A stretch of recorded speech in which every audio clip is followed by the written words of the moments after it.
goes a little something like.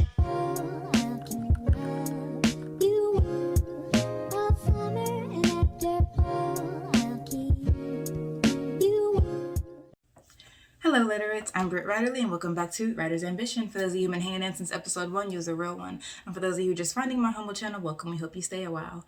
So I am so excited to drop this Kwanzaathon video. Kwanzaathon is a sort of a readathon created by the Melanated fam, which are a group of creators / author tubers. That's Cashay Warren over at Shay with the Hobbies, The Naked Firefly, Sid Sapak, and Grayson Wild. And so I'll link their channels in the description. I will also link the original announcement video so that you can get this beautiful explanation of Kwanzaa and yada yada yada.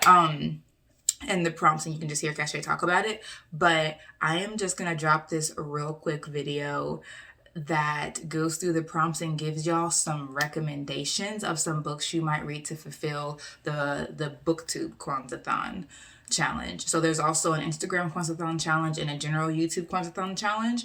And you can, anyone on the Melanated fam, their social media handles, which most of them are just the same as their YouTube handles, they have all 3 of the challenges. And so you can go onto their pages and see all 3 of the prompts. This is just the BookTube challenge. So without any further ado, let's get into it. Okay, so the first day of Kwanzaa is Umoja or Unity, and the prompt for that one is to read a Black book with an ensemble cast. So the book that I'm going to be reading for it is Look Both Ways by Jason Reynolds, which was suggested to me by Ashley over at the Bookish Realm. I'll just say now that I'm not going to do a daily vlog for each of the days of Kwanzaathon because I'll be traveling at the time. So I'm not going to split my attention between my family and my channel like that.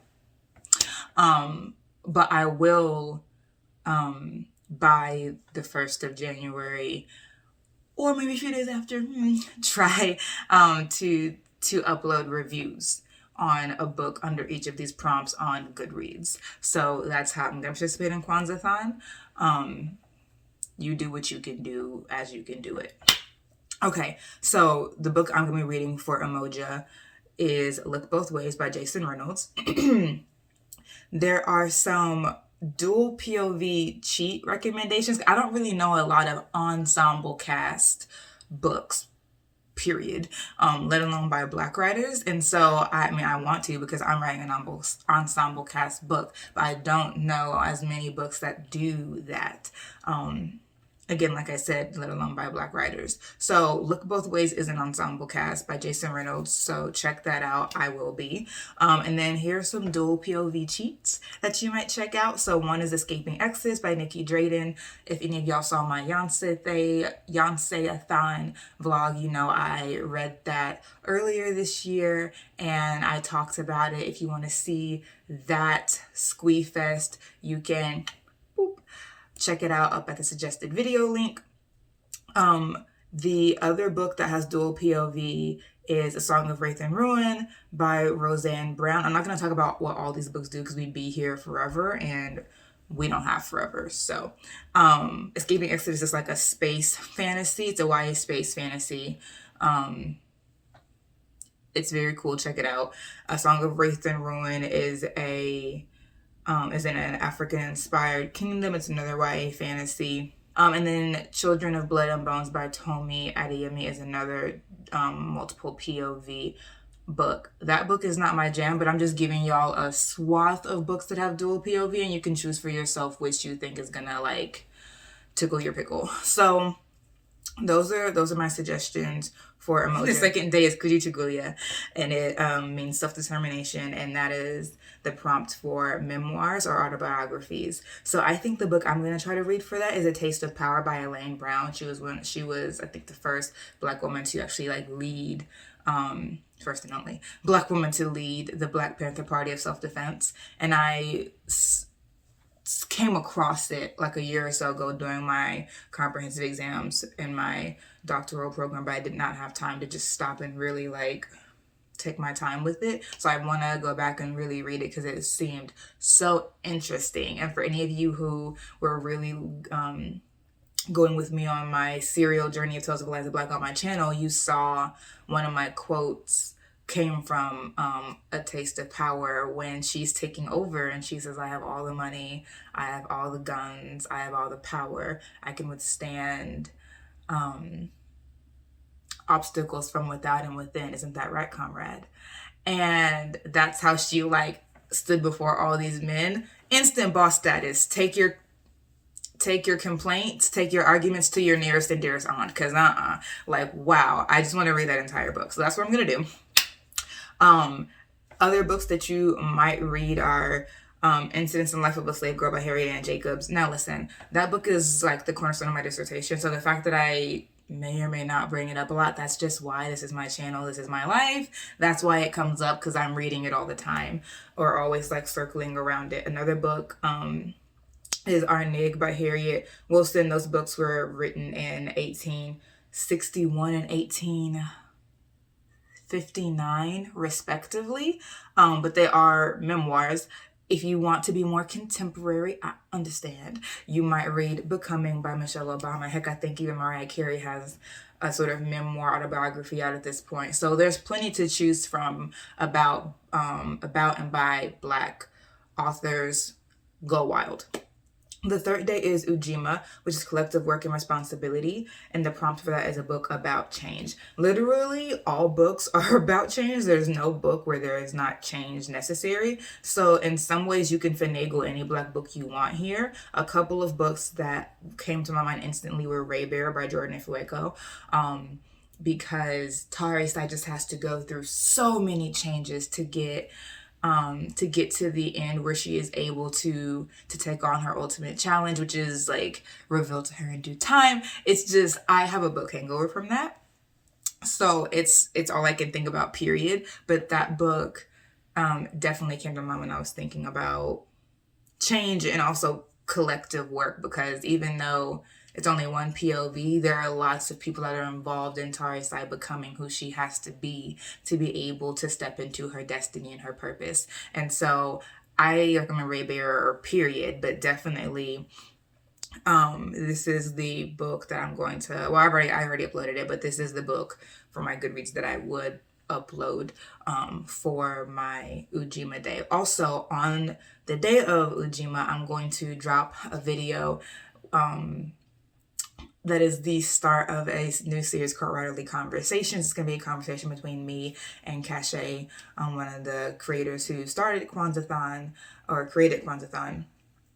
We're going to have a conversation on Ujima about diversity in storytelling and what readers mean when they say Black storytelling. So that's going to be a good conversation between us. I'm already going to let you know it's a long conversation. Come in and out as you please, but we're just having fun and y'all can just witness.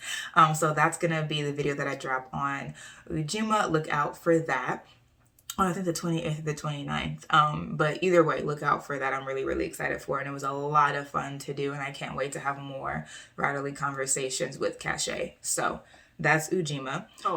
And another series that comes to mind when I think about collective work and responsibility and change is the Inheritance Trilogy by N.K. Jemisin, because each book marks a different era in the kingdom's period, and every time we come back into that world, it has wildly changed, and people's positions have wildly changed, even and especially the gods, because they are the most consistent characters. Because, you know, the humans in the book, they're pretty much like, they die not in the book, but like they're dead by the next one, because, like, you know, decades pass, they die. But the gods don't, and through them we get to see like how their position has changed, how their level has changed. Like it's just a really great book that tracks change in empire, and also in religious ideals, I guess you could say, for lack of a better word, at 6:30 in the morning for me. Okay. So that's Ujima. Day 4 is Ujama, which is Cooperative Economics, and the prompt for that is indie authors. you already know that I love Alexandria House. She's an indie author, so literally anything by Alexandria House. And then the one other book that I want to like especially highlight is "And Then He Shot His Cousin" by Jeremiah Cobra. Ooh, okay. The reviews on that, I like reading that, I was like, what are we getting into? But the reviews were really, really good. It has like a 4.81 average out of 32 ratings and 13 reviews. So check it out, but I want to try to read that one for sure. I haven't figured out how to get my hands on it yet, but I literally just saw this, so I'm gonna check it out. You do the same. Beyond those two, those two authors, there's this Instagram called #Black Indie Authors Day, and there's also a #Black Indie Author, and they have so many different Black indie authors and their books on their Instagram page, and there were so many that looked so good, y'all. I couldn't even choose enough. I couldn't even choose a small enough number to put on here. So I'm just gonna say, go check out #Black Indie Authors Day or #Black Indie Author on Instagram. Take your pick, choose whatever tickles your pickle, go off and have fun. So do that, but that prompt should be really, really easy for you. You have your choice. What's this, 5th day? Yes, the 5th day is Nia, which means purpose, and it's a coming into your own or coming of age story. Again, any Black YA genre is gonna have an element of coming of age, so you have a lot of options here as well.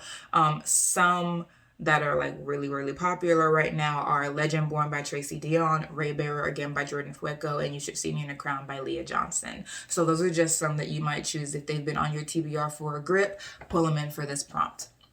Okay, day 6 is Comba, which stands for creativity, and that is where a book where the MC is being creative or there's art involved. And so a couple of books that you might try for that are The Bells by Donnell Clayton, Tiny Pretty Things by Sona Sharapatra and Donnell Clayton. They wrote that book together. Actually, there's 2 of them. They wrote it together. And then a couple of Alexandria House books that have poetry in them or that have art in them are Touch Me, which is her Romeo series, and that the male main character is a photographer. And then Made to Love, which is another Alexandria House series, the Love After series, and the male main character in that one is a poet. So those are several different genres. You figure out what you want. And the last day is Imani or Faith, and that's a book on spirituality. So there are several books that I found. The first one is Jane by Michelle Honorara, and that is a book where the character, who is previously not necessarily an atheist, she just doesn't really think about religion at all, and she has a reckoning of sorts where she discovers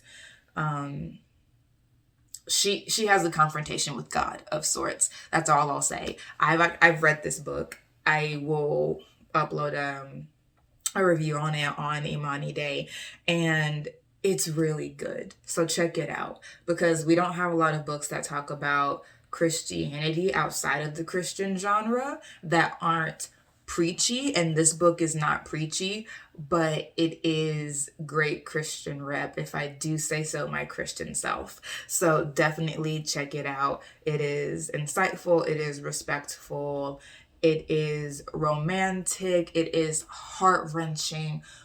Oh, check this book out. It is an adult contemporary romance.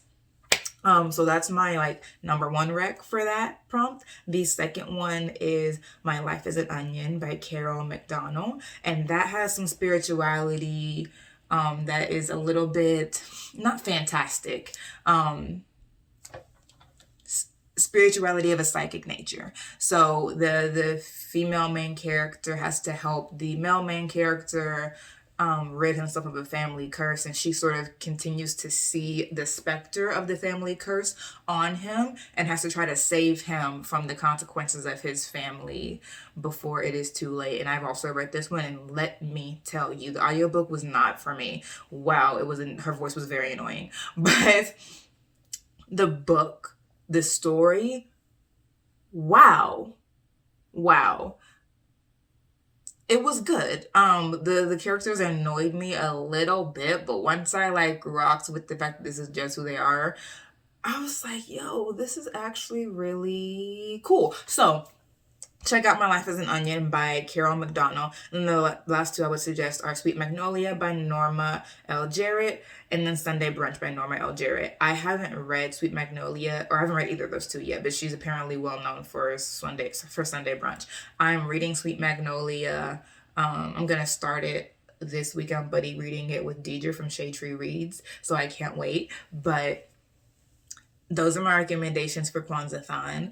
Like I said, I'm so excited to participate in this really dope readathon that is lifting up not just like a holiday, which like no shade to Christmas, really no shade to Christmas, but also that lifts up a celebration of African Americanness. So I'm very excited to participate in this prompt. Everyone's invited to participate, so please share widely. I really hope these prompts helped. If they did, pass them along. Drop in the description which day you think is going to be your favorite prompt to tackle. I would love to hear what day is your favorite and why and what you think you might read. So yeah, do that, and I'll be scoping to see what y'all are going to be reading, because I'm nosy. Okay. That is all I have for y'all. So y'all have a really safe holiday if you're traveling. Mask up, hand sanitizer, all the things. Keep everyone safe, because we all know someone who could be compromised. So have a great day. Happy holidays. And I will see y'all later. Bye-bye.